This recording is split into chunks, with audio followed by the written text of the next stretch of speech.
이제 그만 이 사람은 꺼내드려야 할 것 같아요. 수진 씨, 들어간 고생 많았어요. 곧 끝날 거예요. 사장님, 진짜요? 드디어?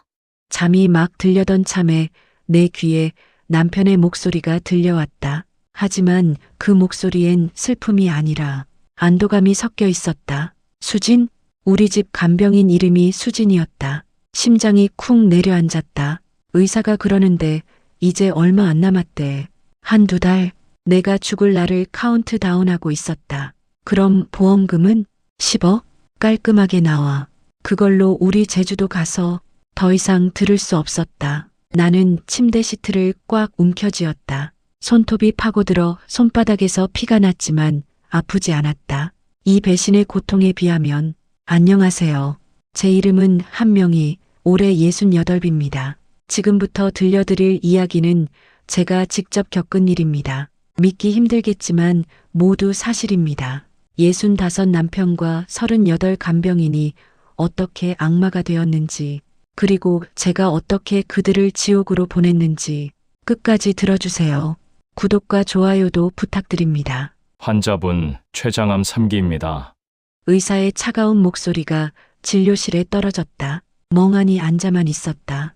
귀가 먹먹하고 머릿속이 하얘졌다. 얼마나 남았나요? 떨리는 목소리로 물었다. 항암 치료 잘 받으시면 1년에서 2년 정도입니다. 옆에 앉은 남편 정태수가 벌떡 일어났다. 65, 나보다 7살 많은 남편이 의사를 쳐다봤다. 의사 선생님, 다른 방법은 없습니까?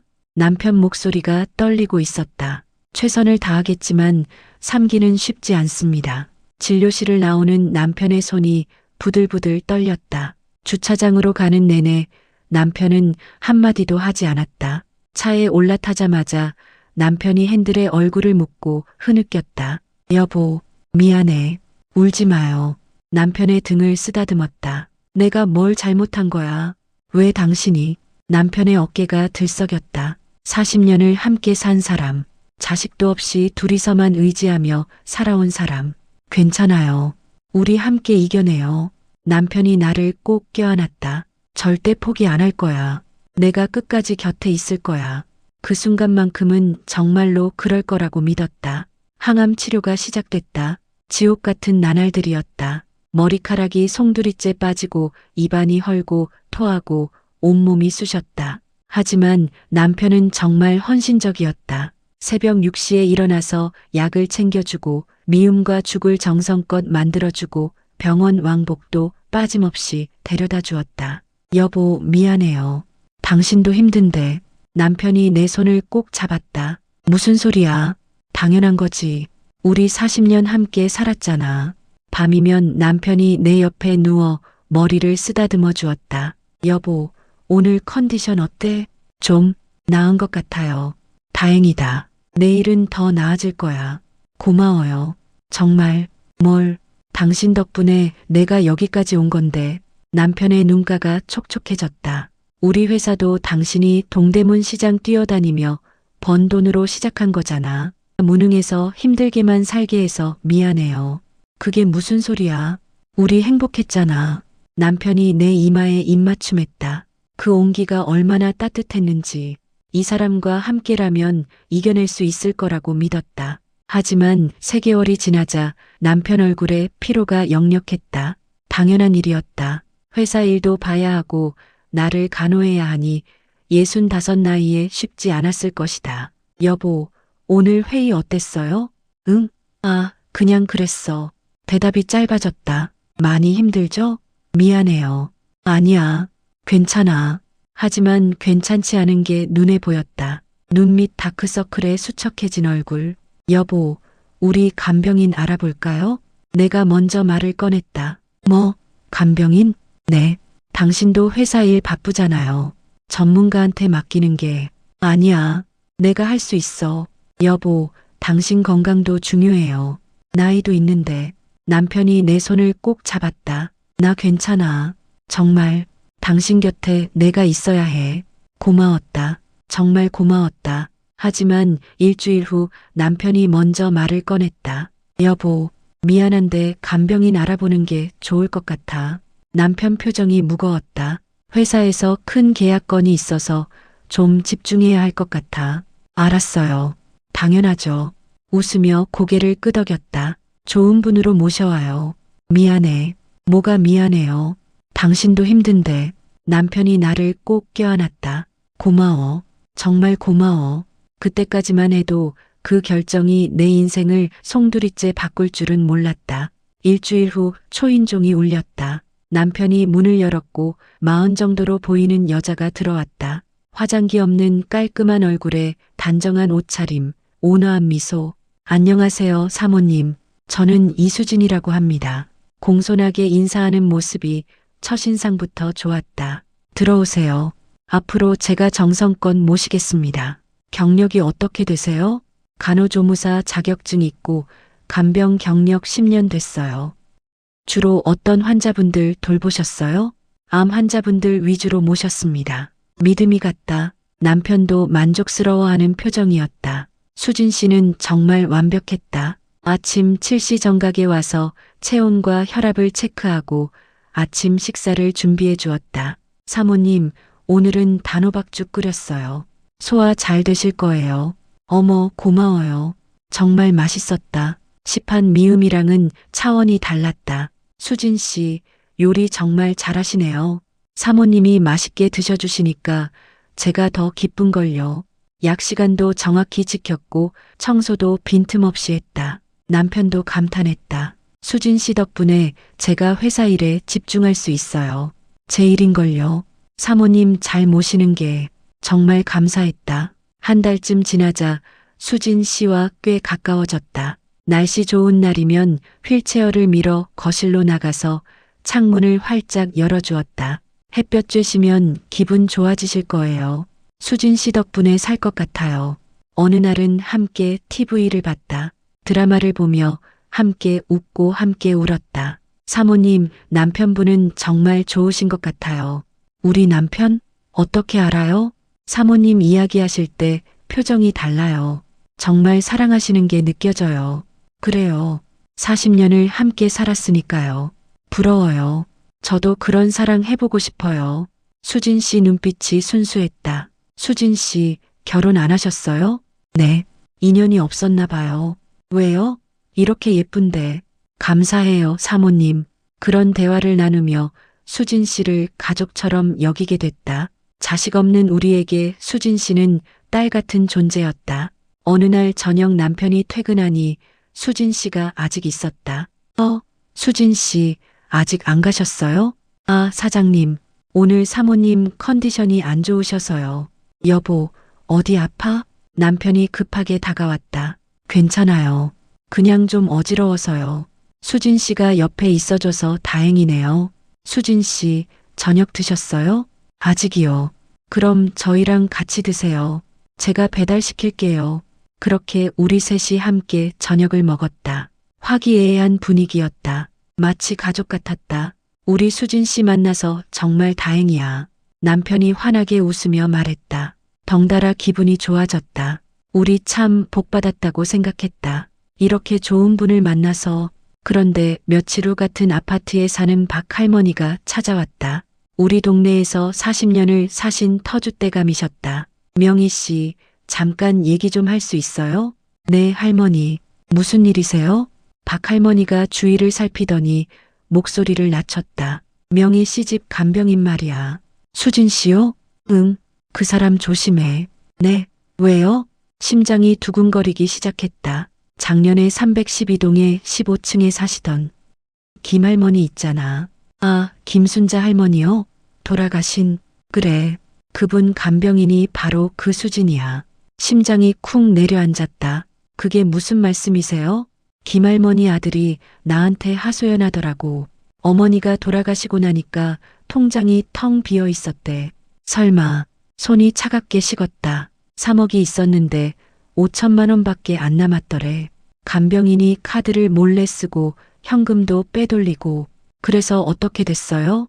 아들이 경찰에 신고하려고 했는데 그 간병인이 먼저 사라졌대. 흔적도 없이. 그럼 수진 씨가. 이름은 다를 수 있어. 근데 얼굴이 똑같더라고. 내가 어제 엘리베이터에서 봤는데 틀림없어. 온몸에 소름이 돋았다. 할머니, 확실해요? 내가 김할머니 장례식장에서도 그 여자 봤어. 그때 이상하다 싶었지. 뭐가요? 장례식장에서 울지도 않고 핸드폰만 보고 있더라고. 마치 남의 일처럼. 박 할머니가 내 손을 꼭 잡았다. 명희 씨, 재산 관리 잘해. 그리고 남편한테도 조심하라고 해. 네, 고맙습니다, 할머니. 박 할머니가 나간 후 한참을 멍하니 앉아 있었다. 설마 아니겠지. 수진 씨가 그럴 리 없어. 하지만 가슴 한구석이 무거웠다. 박 할머니의 경고 이후 수진 씨를 조금씩 관찰하기 시작했다. 처음엔 눈에 띄는 게 없었다. 하지만 며칠 후였다. 사모님, 오늘은 제가 조금 일찍 가봐야 할 것 같아요. 그래요? 무슨 일 있어요? 개인적인 일이 좀 있어서요. 그럼 가봐요. 괜찮아요. 하지만 그날 저녁 남편이 퇴근하고 나서 수진 씨가 다시 왔다. 남편이 놀란 표정을 지었다. 수진 씨? 사장님, 제가 서류 두고 가서요. 아, 그래요? 어디 뒀는데? 거실에. 둘이 거실로 들어갔다. 침대에 누워서 귀를 기울였다. 거실에서 웃음소리가 들렸다. 그냥 지나칠 수 있는 일이었다. 하지만 뭔가 이상했다. 수진 씨는 항상 꼼꼼한 사람인데 서류를 두고 간다는 게 어울리지 않았다. 게다가 웃음소리가 너무 자연스러웠다. 마치 오래 알고 지낸 사람들처럼. 며칠 후 또 이상한 일이 있었다. 사모님, 제가 오늘 좀 늦게 올 것 같아요. 왜요? 아침에 볼 일이 있어서요. 10시쯤 갈게요. 알았어요. 그런데 아침 8시쯤 현관에서 소리가 들렸다. 수진 씨 목소리와 남편 목소리였다. 수진 씨, 이렇게 일찍 오셨어요? 아, 사장님, 일이 일찍 끝나서요. 출근 안 하세요? 오늘 재택근무예요. 아, 그렇구나. 둘의 대화가 자연스러웠다. 너무 자연스러워서 오히려 이상했다. 2주 후 남편이 말했다. 여보, 나 오늘 회식 있어서 늦을 것 같아. 그래요, 알았어요. 수진 씨한테 저녁 부탁했으니까 걱정 마. 저녁 6시에 수진 씨가 저녁을 차려주고 설거지를 하고 있었다. 그런데 7시쯤 현관 비밀번호 누르는 소리가 들렸다. 남편이었다. 여보, 회식 안 갔어요? 아, 취소됐어. 그런데 이상했다. 남편 옷에서 술 냄새가 났다. 그리고 셔츠 깃에 립스틱 자국이 있었다. 연한 핑크색. 여보, 옷에 뭐 묻었어요? 응? 어디? 여기. 분홍색 거요. 아, 이거? 회식 가다가 식당에서 부딪혀서 변명이 너무 빨랐다. 회식 취소됐다면서요? 아, 맞다. 가다가 취소됐어. 그래서 혼자 한잔하고 왔어. 말이 앞뒤가 안 맞았다. 그때 부엌에서 수진 씨가 나왔다. 수진 씨의 입술. 평소엔 립스틱을 안 바르는데 오늘따라 연한 핑크색으로 칠해져 있었다. 그리고 그 색이 남편 셔츠에 묻은 립스틱 색과 똑같았다. 심장이 쿵 내려앉았다. 며칠 후 수진 씨 손목에서 뭔가 반짝였다. 수진 씨, 그 팔찌 새로 샀어요? 에르메스 팔찌였다. 아, 이거요? 네. 예쁘네요. 얼마예요? 선물 받았어요. 누구한테요? 수진 씨 눈동자가 흔들렸다. 친구요. 좋은 친구네요. 그거 비싼 건데.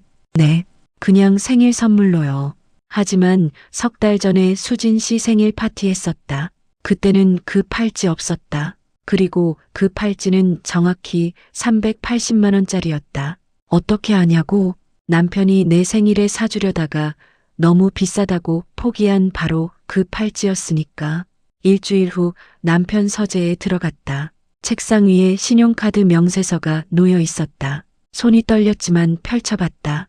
영신백화점 여성 의류 250만 원, 퍼스트 레스토랑 35만 원, 화성호텔 다이닝 42만 원, 에르메스 380만 원. 남편은 평소에 백화점도 안 가고 외식도 잘 안 한다. 그런데 왜 이런 내역들이? 날짜들을 확인했다. 모두 수진 씨가 개인 일정이라며 일찍 퇴근한 날들이었다. 에르메스 구매일은 수진 씨가 팔찌를 처음 찬 날 바로 전날이었다. 우연일까? 아니다. 이건 우연이 아니다. 여보, 나 이번 주말에 회사 워크숍 가야 해. 주말에요? 응, 1박 2일. 그럼 저는 수진 씨한테 부탁했어. 24시간 케어해주기로. 주말이 됐다. 남편은 큰 캐리어를 끌고 나갔다. 그날 밤 수진 씨는 자꾸 핸드폰을 확인했다. 수진 씨, 급한 일 있어요? 아, 아니에요. 그냥. 그리고 화장실에 들어가서 전화를 받았다. 문틈으로 조용히 귀를 기울였다. 목소리가 아주 작게 들렸다. 지금 일하는 중이에요. 내일은 안 돼요. 모레 봐요. 네, 저도요. 마지막 말은 거의 속삭임이었다. 누구와 통화하는 걸까? 월요일에 남편이 워크숍에서 돌아왔다. 어땠어요? 힘들었어. 야유회랑 비슷했어. 그런데 남편 가방에서 호텔 키카드가 떨어졌다. 여보, 이거 뭐예요? 응? 아, 그거. 호텔에서 워크숍 했어. 어느 호텔이요? 서양 호텔. 그 호텔은 며칠 전 신용카드 명세서에 나온 바로 그 호텔이었다. 머리가 복잡해졌다. 3개월째 되던 어느 밤이었다. 평소보다 일찍 잠들었다. 항암 치료 부작용으로 온몸이 무거웠다. 그런데 새벽 1시쯤 화장실 가려고 눈을 떴다. 거실에서 소리가 들렸다. 조용히 침실 문을 살짝 열었다. 거실 불이 희미하게 켜져 있었다. 소파에 두 사람이 앉아 있었다. 남편과 수진 씨였다. 너무 가까운 거리였다. 수진 씨가 남편 어깨 근처에 앉아 있었다. 완전히 기댄 건 아니지만 보통의 간병인과 환자 보호자 사이의 거리는 아니었다. 사장님, 정말 괜찮을까요? 수진 씨 목소리였다. 괜찮아. 여보는 걱정하지 마. 여보, 남편이 나를 부를 때 쓰는 그 호칭을 내가 아닌 다른 사람을 지칭할 때 사용했다. 하지만 나중에 문제되면 걱정 마. 내가 다 알아서 할게. 그 순간 남편이 수진 씨의 손을 살짝 잡았다. 침실로 다시 들어와 문을 조용히 닫았다. 온몸이 떨렸다. 이불을 뒤집어 쓰고 입을 틀어막았다. 소리내서 울면 안 됐다. 그들이 알아챌까봐. 눈물이 주르륵 흘러내렸다. 아니야, 꿈이겠지. 내가 잘못 본 거야. 하지만 알고 있었다. 내가 본 것은 현실이었다. 그리고 남편이 여보라고 한 그 말, 나를 지칭한 게 아니었다. 여러분, 저와 같은 나이를 살고 계신 분들은 아실 거예요. 배신이 얼마나 아픈지, 특히 40년을 함께 산 사람한테 당하는 배신이 얼마나 뼈아픈지. 저는 그날 밤 정말 죽고 싶었어요. 차라리 암으로 죽는 게 낫겠다 싶었어요. 하지만요, 포기하면 안 된다는 걸 알았어요. 내가 포기하면 저 나쁜 사람들이 이기는 거잖아요. 그래서 눈물을 닦고 일어났어요. 싸우기로 결심했어요. 여러분도 힘든 일 겪고 계시다면 절대 포기하지 마세요.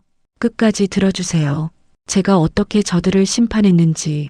다음 날 아침이었다. 평소처럼 침대에 누워 있었다. 수진 씨가 약을 가져왔다. 사모님, 아침 약 드세요. 네, 고마워요. 항암제, 진통제, 소화제, 그리고 흰색 알약 하나가 더 있었다. 수진 씨, 이 흰 알약은 뭐예요? 아, 그거요? 비타민이에요. 비타민요? 네. 사모님 기력 보충하시라고 의사 선생님이 처방해 주셨어요. 하지만 이상했다. 병원에서 받은 처방전에는 없었다. 어느 병원에서 처방받았어요? 저번에 사장님이 받아오셨어요. 그래요?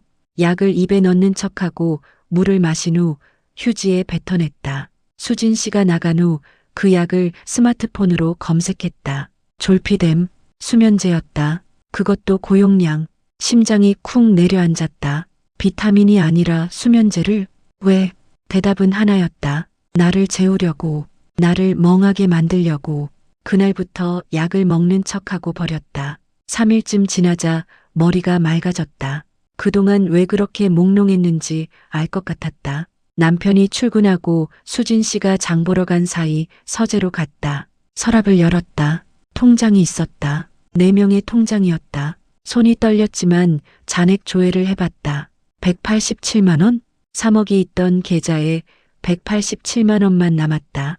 거래 내역을 확인했다. 타행 이체 3천만 원, 타행 이체 5천만 원, 타행 이체 8천만 원. 모두 남편이 이체한 것들이었다. 어디로 보낸 거지? 다른 통장도 확인했다. 증권 계좌 해지됨. 예금 계좌 잔액 50만 원, 적금 계좌 해지됨. 30억이 넘던 재산이 거의 다 사라졌다. 서랍 깊숙한 곳에서 서류 봉투를 발견했다. 손이 떨렸지만 열어봤다. 부동산 담보대출 계약서. 내 아파트를 담보로 5억 원 대출이라고?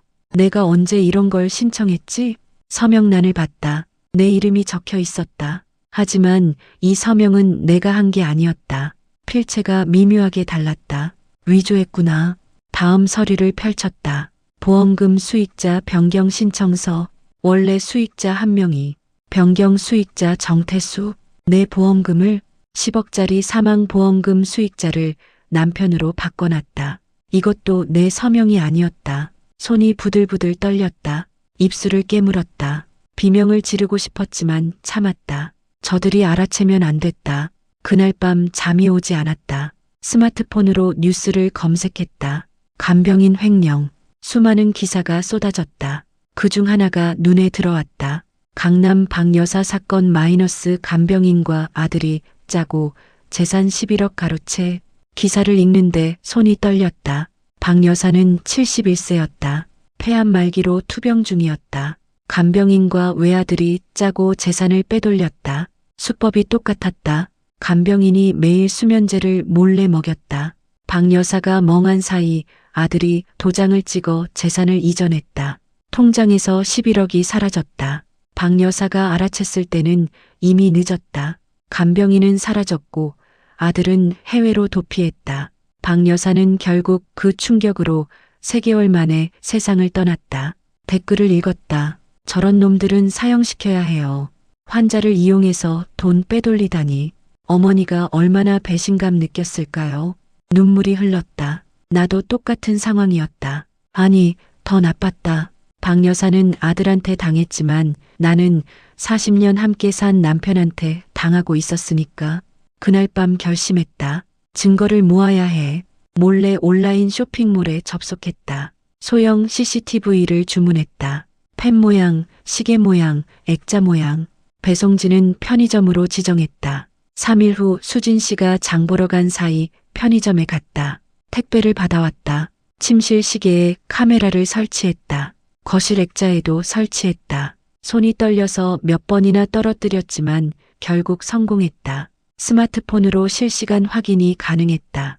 이제 다 보일 거야.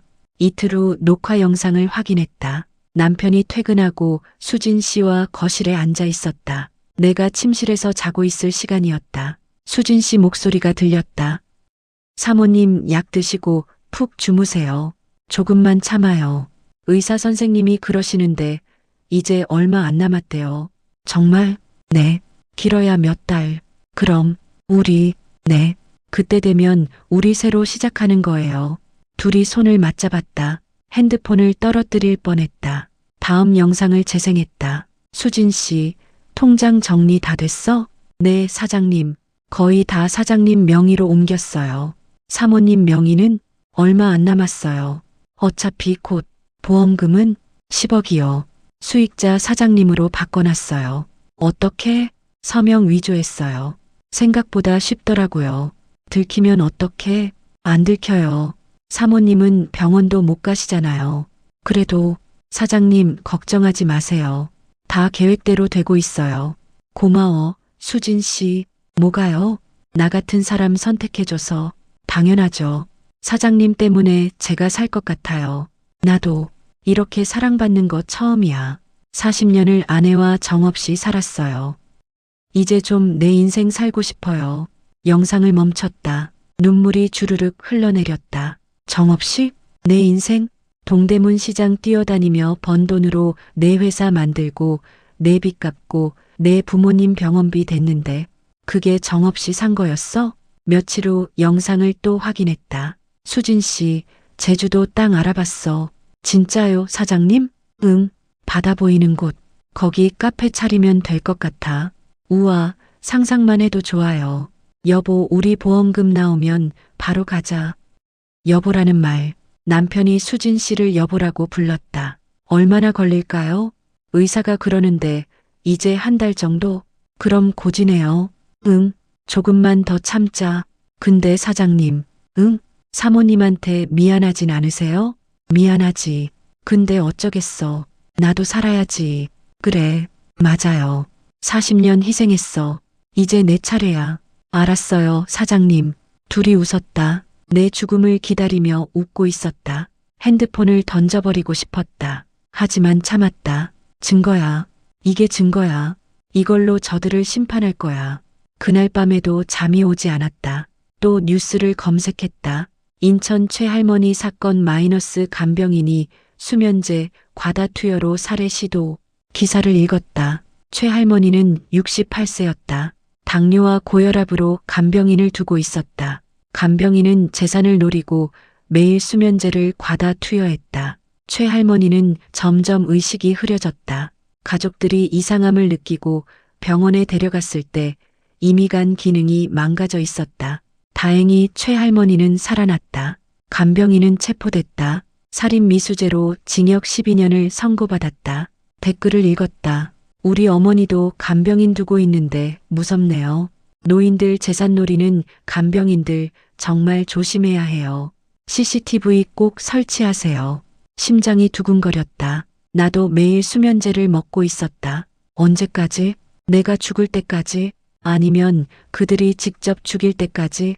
다음 날 아침 조카 민서에게 문자를 보냈다. 민서는 내 고모 딸이었다. 민서야, 이모야. 급한 일이 있어.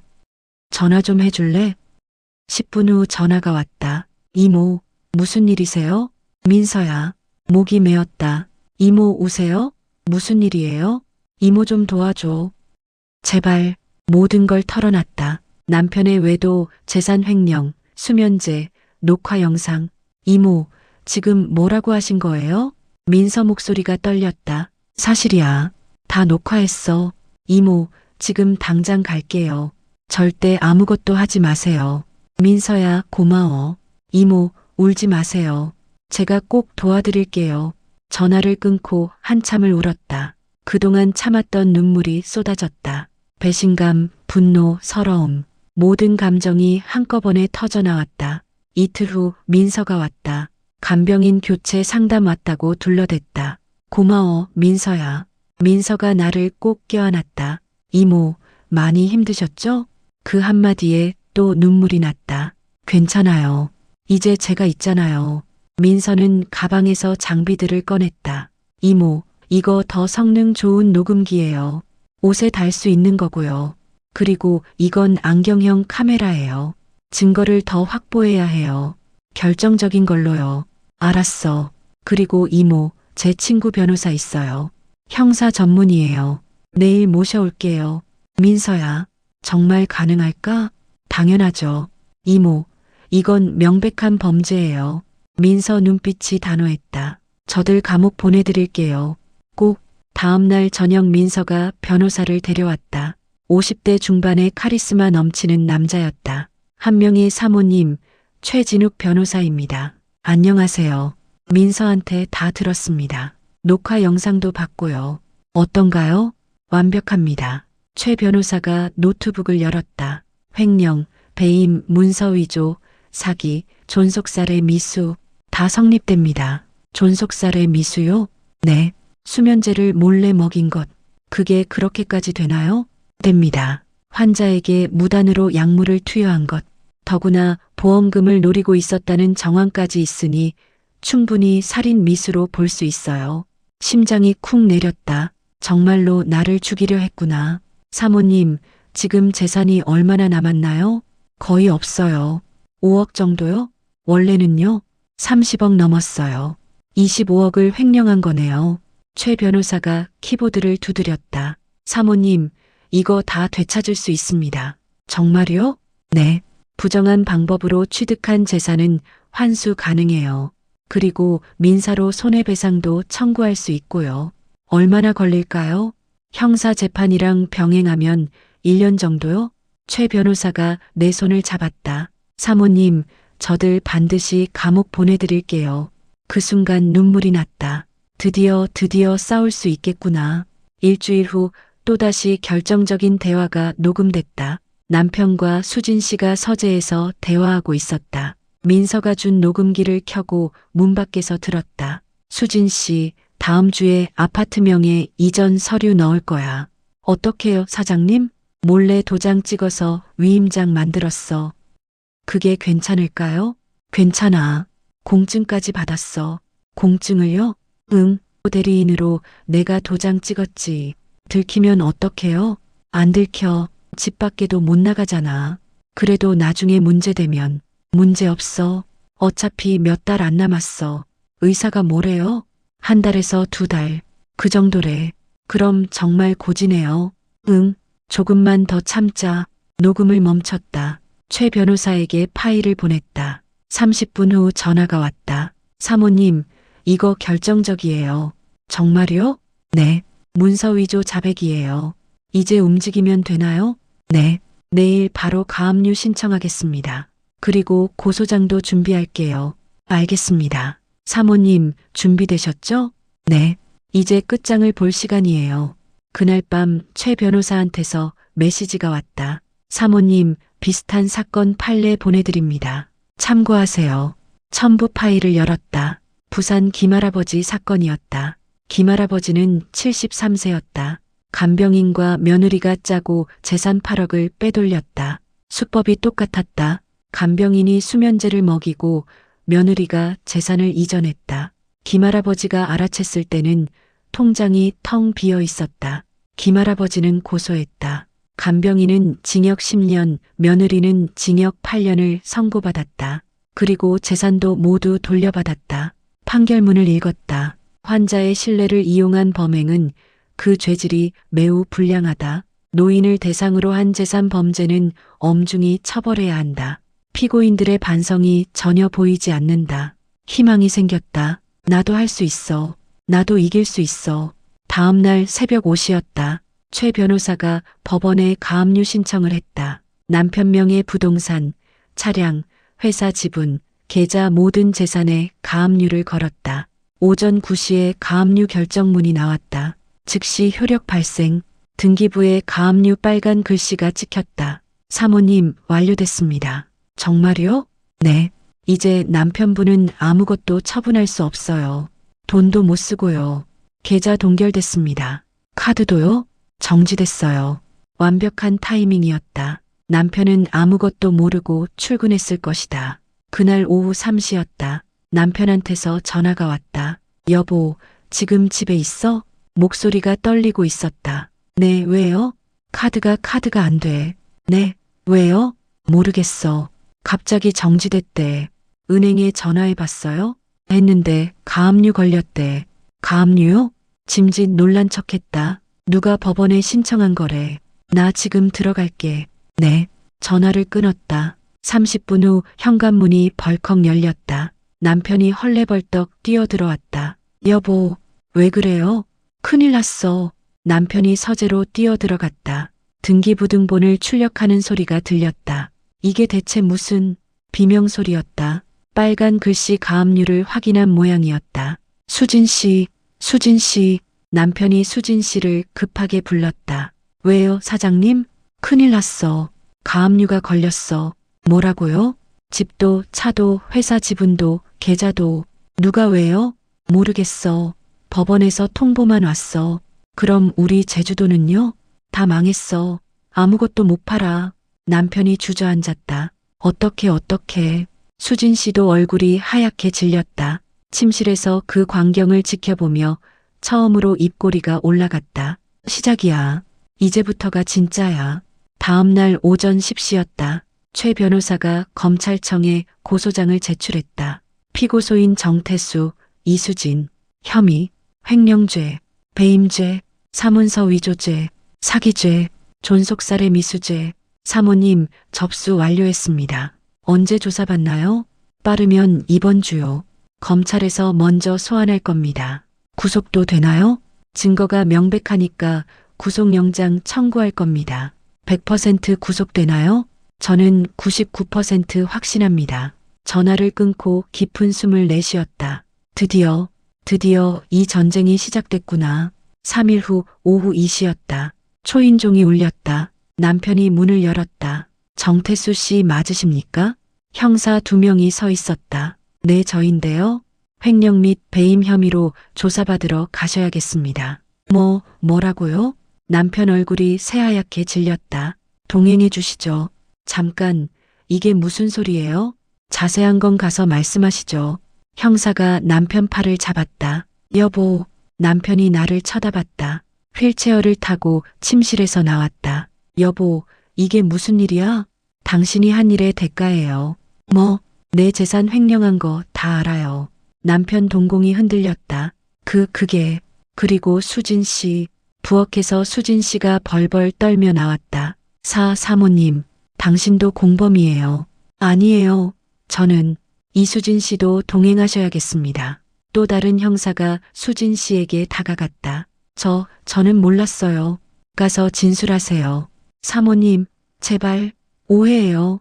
스마트폰을 꺼냈다. 그리고 녹음 파일을 재생했다. 여보 보험금 나오면 우리 제주도 가서. 남편 목소리였다. 10억? 사망보험금이랑 암보험금 합쳐서. 여보는 이제 얼마 못 가. 의사가 그랬어. 거실에 그들의 목소리가 울려 퍼졌다. 남편과 수진 씨는 말문이 막혔다. 이게 어떻게 다 녹음했어요. 너희들이 한 말, 한 행동 전부요.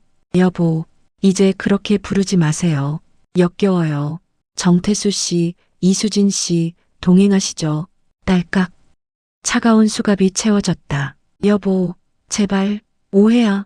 사모님, 저 정말 몰랐어요. 고개를 돌렸다. 현관문이 쿵 닫혔다. 그제야 눈물이 쏟아졌다. 40년. 그 긴 시간이 이렇게 끝나는구나. 여러분, 여기까지 들으시느라 고생하셨어요. 이 이야기를 다시 꺼내는 것도 쉽지 않았어요. 하지만 여러분께 꼭 전하고 싶은 말이 있어요. 우리 나이에는 건강도 중요하지만 재산 관리도 정말 중요해요. 가족이라고, 오래 함께 산 사람이라고 다 믿으면 안 돼요. 특히 아프면 더 조심해야 해요. 간병인도 잘 확인하고 CCTV도 꼭 설치하세요. 그리고 통장은 자주 확인하세요. 도장과 인감증명서는 절대 다른 사람한테 맡기면 안 돼요. 이게 제가 겪고 배운 교훈이에요. 조금만 더 들어주세요. 이야기가 아직 끝나지 않았어요. 3일 후 법원 구속영장 실질심사가 있었다. 휠체어를 타고 민서와 함께 법정에 갔다. 이모, 괜찮으세요? 네, 괜찮아요. 하지만 손이 떨렸다. 법정 문이 열렸다. 판사석, 검사석, 변호인석, 그리고 피의자석에 수의를 입은 남편과 수진 씨가 서 있었다. 남편은 고개를 숙이고 있었고 수진 씨는 눈물을 흘리고 있었다. 피의자 정태수, 판사가 엄숙하게 호명했다. 횡령 금액 25억 원, 문서 위조, 배임 사기, 증거인멸 및 도주 우려 있음, 구속영장을 발부합니다. 탕, 망치 소리였다. 남편이 무릎을 꿇었다. 판사님, 제발 한 번만 조용히 하세요. 교도관이 남편을 일으켰다. 피의자 이수진, 공범으로서 범행방조 및 재산 취득, 구속영장을 발부합니다. 탕, 수진 씨가 그 자리에 주저앉았다. 안 돼요. 안 돼요. 여보, 남편이 나를 쳐다봤다. 제발 용서해줘.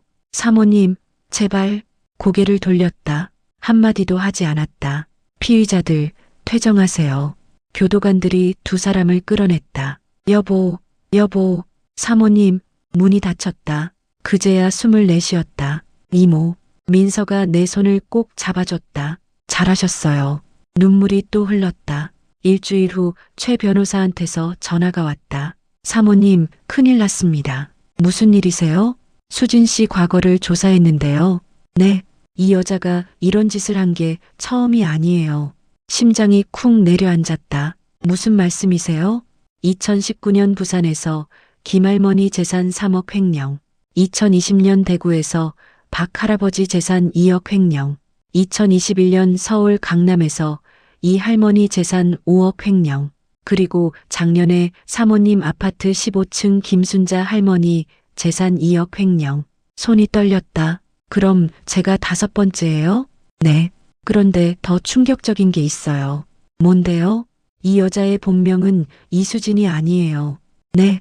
본명은 강미선이에요. 이수진은 가명이고요. 그리고 간호조무사 자격증도 가짜예요. 뭐라고요?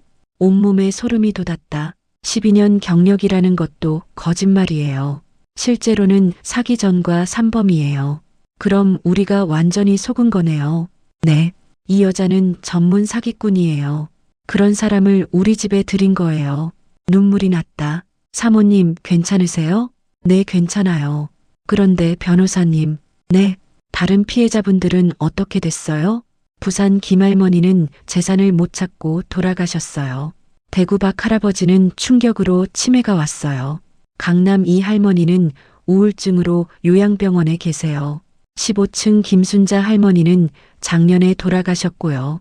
다들 말을 잇지 못했다. 사모님, 그래서 이번엔 꼭 이겨야 해요. 네, 꼭 이길 거예요. 며칠 후 최 변호사가 연락했다. 사모님, 대구 박 할아버지 아들분이 만나고 싶대요. 저를요? 네. 같은 피해자니까 연대하면 좋을 것 같대요. 알겠습니다. 만나죠. 이틀 후 카페에서 박 할아버지 아들을 만났다. 50대 초반의 남자였다. 안녕하세요. 저는 박준호라고 합니다. 안녕하세요. 한명희입니다. 사모님, 제 아버지가 그 여자한테 당한 얘기 들으셨죠? 네. 2억을 빼돌렸어요. 아버지 통장에서요. 저도 비슷해요. 아버지는 충격으로 치매가 왔어요. 지금 요양병원에 계세요. 정말 죄송해요. 아니에요. 사모님 잘못이 아니에요. 박준호 씨가 서류를 꺼냈다. 사모님, 이거 보세요. 뭔가요? 그 여자가 아버지한테 보낸 카톡이에요. 카톡을 읽었다. 할아버지, 제가 평생 모시겠습니다. 할아버지는 제 진짜 아버지 같으세요. 할아버지 덕분에 제가 살아요. 똑같았다. 나한테 했던 말과 똑같았다. 이 여자는 다 똑같은 수법을 써요. 처음엔 헌신적으로 돌봐요. 환자와 가족의 신뢰를 얻고요. 그 다음엔 재산을 빼돌려요. 그리고 증거를 남기지 않고 사라져요. 하지만 이번엔 달라요. 박준호 씨가 내 손을 꼭 잡았다. 사모님이 증거를 확보하셨잖아요. 이번엔 꼭 이길 수 있어요. 제가 증인으로 서겠습니다. 저희 아버지 사건도 같이 고소하겠습니다. 고맙습니다. 눈물이 났다.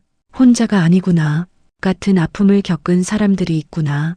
그런데 며칠 후 더 충격적인 사실을 알게 됐다. 민서가 급하게 전화했다. 이모, 큰일이에요. 왜 그래, 민서야? 이모부 은행 거래 내역 조사했는데요. 응? 수진 씨한테만 돈을 보낸 게 아니에요. 무슨 소리야? 다른 여자한테도 돈을 보냈어요. 심장이 멎는 것 같았다. 누구한테? 이름은 김현주. 35살이에요. 누군데? 이모부 회사 경리예요. 회사 경리? 네. 이 여자한테도 3년 동안 5억을 보냈어요. 5억을? 손이 떨렸다. 어떻게 알았어? 이모부 계좌 거래 내역에 다 나와요. 매달 1천만 원씩? 그럼 수진 씨 말고 또 있었다는 거야? 네. 그리고 더 있어요. 더? 김현주한테 보낸 메시지를 복구했어요. 뭐라고 보냈는데? 민서가 잠시 망설이더니 말했다. 여보라고 불렀어요. 뭐라고?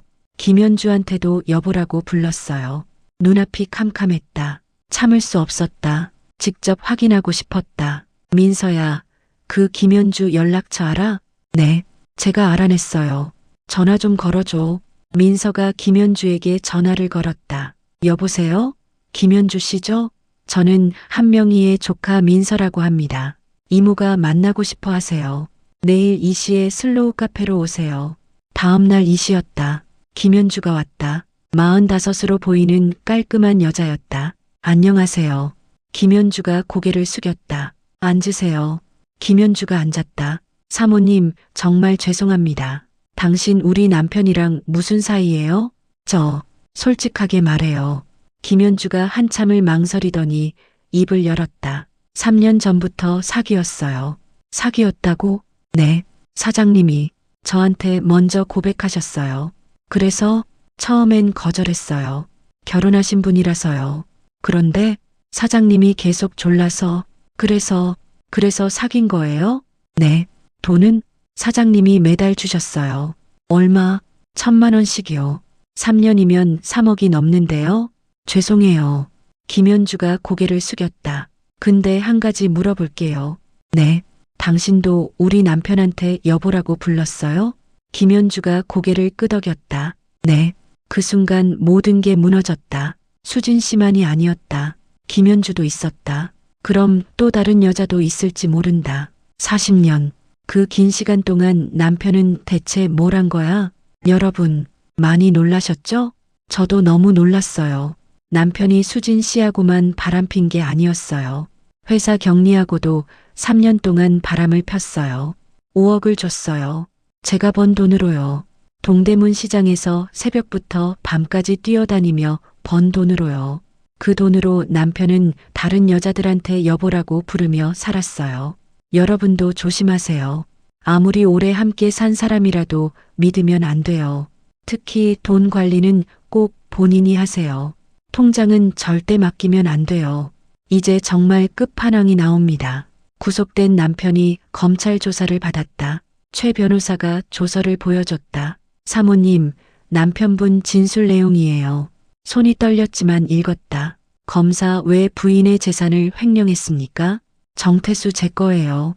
원래 제 거예요. 검사 무슨 말입니까? 정태수 회사도 제 이름으로 돼 있고 아파트도 제 이름이에요. 검사하지만 부인 돈으로 산 거 아닙니까? 정태수 그래도 제 이름이면 제 거예요. 검사 수진 씨와는 무슨 관계입니까? 정태수 사랑하는 사이예요. 검사 부인이 투병 중인데도요? 정태수 저도 살아야죠. 40년을 희생했어요. 검사 희생이라고요? 정태수 네. 아내는 학력도 없고 교양도 없어요. 부끄러웠어요. 조서를 더 이상 읽을 수 없었다. 부끄러웠다고? 학력이 없고 교양이 없어서? 동대문 시장 뛰어다니는 내가 부끄러워서? 그 돈으로 대학 나온 당신이 회사 차린 건데? 눈물이 주르륵 흘러내렸다. 수진 씨 조서도 읽었다. 검사 왜 이런 짓을 했습니까? 이수진 강미선 돈이 필요했어요. 검사 환자를 속이고요? 이수진 어차피 죽을 사람이잖아요. 검사 뭐라고요? 이수진 암 환자는 어차피 죽어요. 그 돈 가져가는 게 뭐가 나빠요? 검사 양심이 없습니까? 이수진 양심으로 돈 버나요? 세상이 원래 그런 거예요. 조서를 던져버렸다. 어차피 죽을 사람? 양심으로 돈 버나요? 이게 사람이 할 말이야? 2달 후 본격적인 재판이 시작됐다. 검사가 철저하게 준비했다. 피고인 정태수는 피해자가 암투병 중인 것을 악용하여 40년 배우자의 재산 25억 원을 횡령했습니다. 녹음 파일, 영상, 금융거래 내역, 위조된 서류 모든 증거가 제출됐다. 피고인은 매일 피해자에게 수면제를 먹여 의식을 흐리게 했습니다. 그리고 피해자 명의의 재산을 본인 명의로 이전했습니다. 심지어 보험금 수익자를 바꿔 피해자의 죽음을 기다렸습니다. 이는 명백한 존속살해 미수입니다.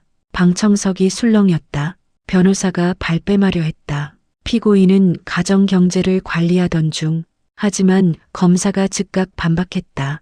관리가 아닙니다. 절도입니다. 피고인은 피해자 돈으로 회사를 차리고 살았으면서 피해자를 부끄러워했습니다. 그리고 피해자가 아플 때 바람을 피웠습니다. 수진 씨와 김현주 씨, 2명의 여자와 동시에 관계를 맺었습니다. 이는 인륜을 저버린 행위입니다. 대구 박 할아버지 아들 박준호가 증인으로 섰다. 증인, 피고인 이수진을 아십니까? 네, 제 아버지 간병인이었습니다. 어떤 일이 있었습니까? 이 여자가 아버지 재산 2억을 빼돌렸습니다. 어떻게 빼돌렸습니까? 아버지가 치매 초기였는데 수면제를 먹여서 더 악화시켰습니다. 그리고 아버지 카드와 통장을 몰래 사용했습니다. 현재 아버지 상태는 어떻습니까? 치매가 심해져서 요양병원에 계십니다. 저를 알아보지도 못하십니다. 박준호 씨가 울먹였다. 이 여자 때문에 제 아버지 인생이 망가졌습니다. 방청석에서 흐느끼는 소리가 들렸다. 판사가 남편에게 물었다. 피고인, 피해자에게 할 말이 있습니까? 남편이 나를 쳐다봤다. 눈물을 흘리고 있었다. 여보, 나 정말 미안해. 나도 힘들었어. 40년을 자식도 없이. 그 말에 가슴이 찢어졌다. 하지만 이번엔 참지 않았다. 일어섰다. 그래서 내 재산을 훔쳐도 된다고 생각한 거예요? 여보, 그래서 나 죽기를 기다려도 된다고 생각한 거예요? 그건 보험금 10억 타서 제주도 가려고 했잖아요. 그건 내가 들었어요. 다 녹음했다고요. 그리고 당신 그 여자를 여보라고 불렀잖아요. 남편 얼굴이 하얗게 질렸다. 그건 실수였어. 실수? 한두 번도 아니고요. 그리고 김현주한테도 여보라고 불렀죠? 그건 3년 동안 5억을 줬죠? 미안해. 미안하다고 용서되는 게 아니에요. 법정이 숙연해졌다. 판사가 남편을 쳐다봤다. 피고인 정태수, 네. 40년 배우자를 배신하고 재산을 횡령하고 심지어 죽음을 기다렸습니다. 이는 인륜을 저버린 행위입니다. 판사가 수진 씨에게 물었다. 피고인 반성하십니까? 수진 씨는 대답하지 않았다. 피고인 답하십시오. 어차피 죽을 사람이었어요. 방청석이 술렁였다. 뭐라고 했습니까? 암 환자는 어차피 죽잖아요. 그 돈 제가 쓰는 게 뭐가 나빠요? 판사 얼굴이 굳었다. 피고인은 지금 법정을 모독하고 있습니다. 사실이잖아요. 저만 그런 게 아니에요. 다들 그렇게 해요. 조용히 하십시오. 왜요? 제가 틀린 말 했어요? 판사가 망치를 쳤다. 피고인은 반성이 전혀 없습니다. 이는 양형에 불리하게 작용할 것입니다. 수진 씨가 비웃었다. 그 순간 참았던 감정이 폭발했다. 자리에서 일어났다. 판사님, 네, 피해자분, 말씀드려도 될까요? 그러십시오. 단상으로 걸어 나갔다. 휠체어를 밀고 법정 한가운데로 나갔다. 수진 씨를 똑바로 쳐다봤다. 당신은 사람이 아니에요. 당신은 악마예요. 나는 당신을 딸처럼 여겼어요. 자식 없는 우리한테 당신은 가족이었어요. 그런데 당신은 나를 이용했어요. 내 재산을 훔쳤어요. 내 죽음을 기다렸어요. 목소리가 떨렸다. 어차피 죽을 사람이라고요? 어차피 죽을 사람이면 속여도 돼요? 어차피 죽을 사람이면 재산 빼앗아도 돼요? 당신도 언젠가 늙어요. 당신도 언젠가 아파요. 그때 당신도 이렇게 당할 거예요. 수진 씨 얼굴이 굳었다. 판사님, 네. 이 사람들을 꼭 엄벌해 주세요. 다시는 이런 일이 일어나지 않도록요. 자리로 돌아왔다. 눈물이 하염없이 주르륵 흘러내렸다. 방청석에서 박수 소리가 들렸다. 3개월 후 최종 판결이 나왔다. 판사가 말했다. 피고인 정태수, 남편이 일어섰다. 피고인은 40년 배우자가 암 투병 중일 때 재산 25억 원을 횡령했습니다. 수면제를 몰래 먹여 피해자를 무력화시켰습니다. 보험금을 노리고 피해자의 죽음을 기다렸습니다. 이는 인륜을 저버린 중대한 범죄입니다. 징역 11년을 선고합니다. 탕, 남편이 주저앉았다. 피고인 이수진, 수진 씨가 일어섰다. 피고인은 5명의 노인 환자를 대상으로 총 17억 원을 횡령했습니다. 간병인이라는 신분을 악용하여 환자의 신뢰를 저버렸습니다. 심지어 수면제를 과다 투여하여 환자의 건강을 해쳤습니다. 이는 극악무도한 범죄입니다. 징역 15년을 선고합니다. 탕, 수진 씨가 비명을 질렀다. 안 돼요. 안 돼요. 하지만 판결은 번복되지 않았다. 민사소송도 승소했다. 사모님, 27억 원 돌려받으셨어요. 정말요? 네. 그리고 남편 명의 재산도 모두 환수됐고요. 수진 씨는요? 그 여자 명의 아파트, 차량 모두 경매 넘어갔어요. 향후 수입도 압류 가능하고요. 평생 빚 갚아야 할 겁니다. 김현주는요? 김현주한테 준 5억도 돌려받았어요. 그 여자는 회사에서 해고됐고 횡령 공범으로 징역 3년 선고받았어요. 통쾌했다. 여러분, 여기까지 들어주셔서 정말 고맙습니다. 이 이야기를 하는 게 쉽지 않았어요. 하지만 꼭 전하고 싶었어요. 우리 같은 나이의 사람들은 조심해야 한다고요. 가족이라고 다 믿으면 안 된다고요. 특히 아플 때 더 조심해야 한다고요. CCTV 꼭 설치하세요. 통장은 자주 확인하세요. 도장과 인감증명서는 절대 맡기지 마세요. 그리고요, 포기하지 마세요. 아무리 힘들어도 끝까지 싸우세요. 정의는 반드시 승리합니다. 저처럼요. 신기하게도 재판이 끝난 후 병세가 호전되기 시작했다. 한명희님 종양이 거의 사라졌어요. 의사가 놀라운 표정으로 말했다. 정말요? 네. 기적 같은 일이에요. 계속 추적 관찰은 해야 하지만 지금은 거의 정상이에요. 그럼 제가, 네. 일상생활 다 하실 수 있어요. 등산도 여행도요. 눈물이 났다. 살 수 있구나. 진짜 내 인생을 살 수 있구나. 서울을 떠나기로 했다. 제주도에 작은 집을 샀다. 바다가 보이는 조용한 마을이었다. 이모, 여기 정말 좋네요. 민서가 집들이를 왔다. 그치? 나도 너무 마음에 들어. 이모, 이제 하고 싶은 거 다 하세요. 응, 그럴 거야. 민서가 내 손을 꼭 잡았다. 이모, 정말 잘 이겨내셨어요. 고마워, 민서야. 내가 없었으면 못했을 거야. 제주도에 온 지 한 달쯤 됐을 때였다. 동네 커뮤니티 센터에서 공고를 봤다. 한라산 등산 동호회 회원 모집. 마음이 설렜다. 사실 등산을 하고 싶었다. 젊었을 때부터 산을 좋아했다. 하지만 남편이 싫어했다. 여보, 등산 같은 거 뭐하러 가? 집에서 쉬어. 나는 산 좋아하는데. 피곤하게 왜 산을 올라가? 이해가 안 돼. 그렇게 40년을 남편 눈치 보며 참았다. 이젠 눈치 볼 사람이 없다. 전화를 걸었다. 여보세요. 등산 동호회 가입하고 싶은데요. 아, 네. 환영합니다. 나이가 어떻게 되세요? 58이요. 아, 우리 회원 평균 나이가 60이에요. 딱 맞으시네요. 다음 주 토요일 오전 9시에 첫 산행 하실래요? 네, 꼭 가겠습니다. 토요일 아침이었다. 설레는 마음으로 등산복을 입었다. 등산화 끈을 묶으며 웃음이 났다. 내가 지금 등산을 간다니. 집결지에 도착하니 10명 정도가 모여 있었다. 안녕하세요. 새로 오신 분이시죠? 60대 초반으로 보이는 여자가 다가왔다. 네, 한명이라고 합니다. 아, 명희 씨. 저는 회장 정미숙이에요. 반가워요. 반갑습니다. 여기 우리 회원들이에요. 인사하세요. 다들 따뜻하게 웃으며 인사했다. 어서 오세요. 새 회원 환영합니다. 가슴이 따뜻해졌다. 산을 오르기 시작했다. 처음엔 숨이 찼다. 하지만 공기가 너무 좋았다. 명희 씨, 천천히 가요. 산은 안 도망가요. 미숙 씨가 웃으며 말했다. 네, 고마워요.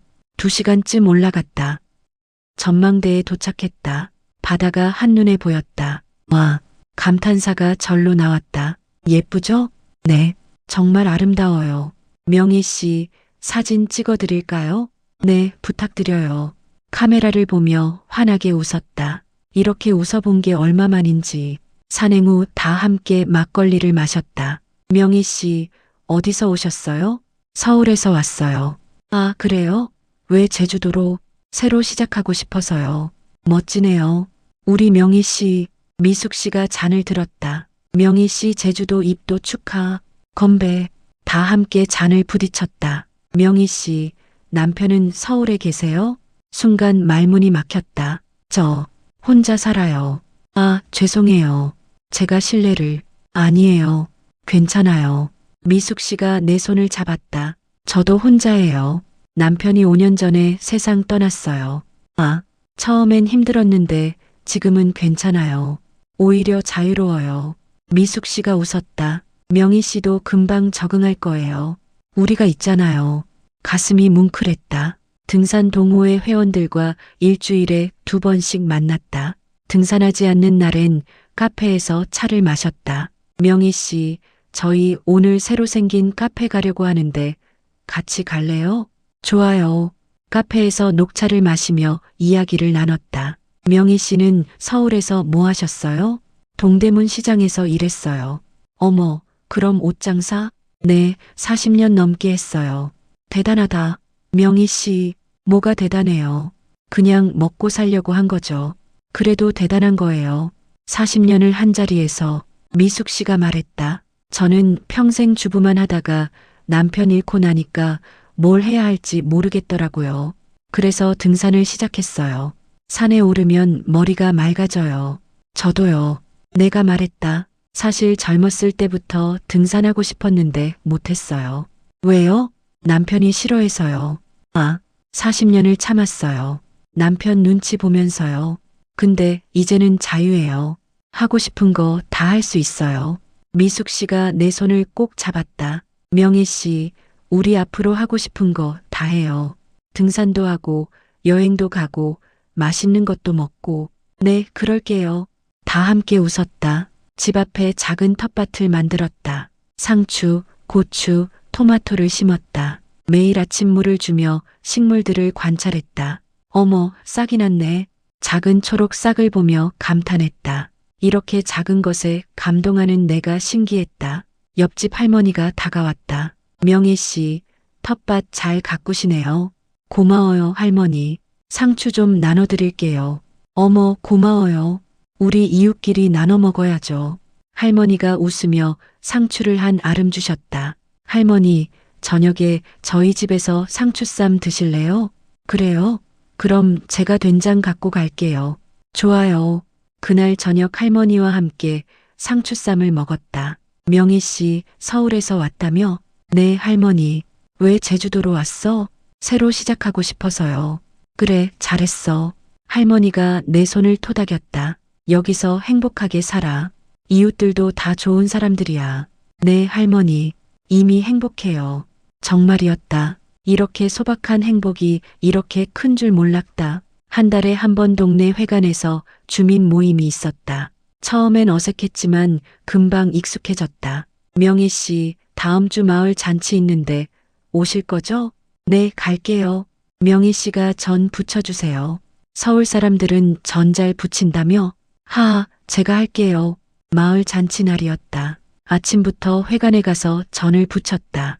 동네 할머니들과 함께 웃고 떠들며 요리했다. 명희 씨, 전 진짜 맛있다. 그치? 저 전 부치는 거 자신 있어요. 우리 명희 씨 솜씨 좋네. 함께 웃었다. 오후엔 다 같이 모여 밥을 먹었다. 할아버지들은 막걸리를 마시고 할머니들은 수다를 떨었다. 아이들은 뛰어놀고 이런 게 진짜 행복이구나. 5년이 흘렀다. 지금도 3개월에 한 번씩 병원에 간다. 추적 관찰을 계속해야 하지만 건강하다. 등산 동호회는 이제 내 삶의 일부가 됐다. 일주일에 2번 산에 오르고 카페에서 친구들과 수다를 떤다. 텃밭도 점점 커졌다. 이제는 상추뿐 아니라 가지, 호박, 오이도 키운다. 이웃들과 나눠 먹는 재미가 쏠쏠하다. 서예 실력도 늘었다. 작년에 제주도 문화센터 전시회에 작품을 출품했다. 많은 사람이 내 글씨를 칭찬해줬다. 그게 얼마나 뿌듯했는지. 어느 날 민서가 아이를 데리고 놀러 왔다. 이모, 어머, 우리 강아지. 이모한테 와봐. 5살 된 조카 손녀였다. 할머니, 여기 너무 예뻐요. 그치? 할머니가 사는 곳이야. 할머니, 바다 가요. 그래, 가자. 함께 바다를 걸었다. 민서가 말했다. 이모, 정말 행복해 보여요.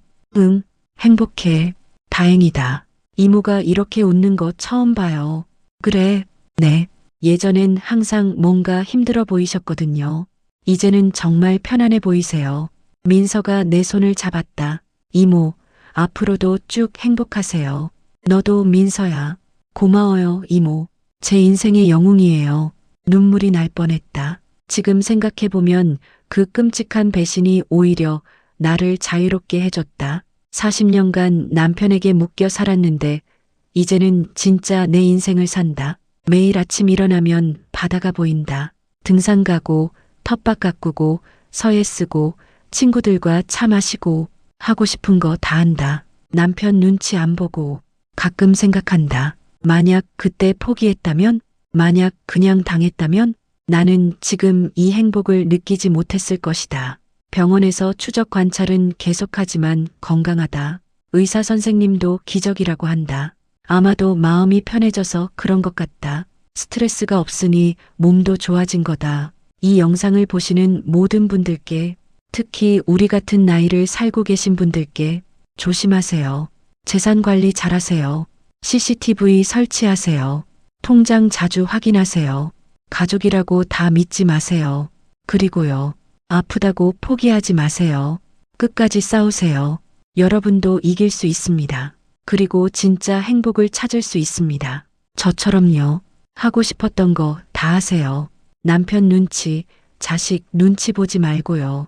등산도 가고, 춤도 배우고, 그림도 그리고, 인생은 한 번뿐이에요. 우리 나이에도 늦지 않았어요. 지금부터라도 진짜 내 인생을 사세요. 혹시 여러분도 비슷한 상황이라면 절대 혼자 고민하지 마세요. 도움을 요청하세요. 반드시 길이 있습니다. 제 이야기가 여러분께 조금이나마 힘이 됐으면 좋겠습니다. 구독과 좋아요 부탁드리며 모두 건강하시고 행복하세요. 감사합니다.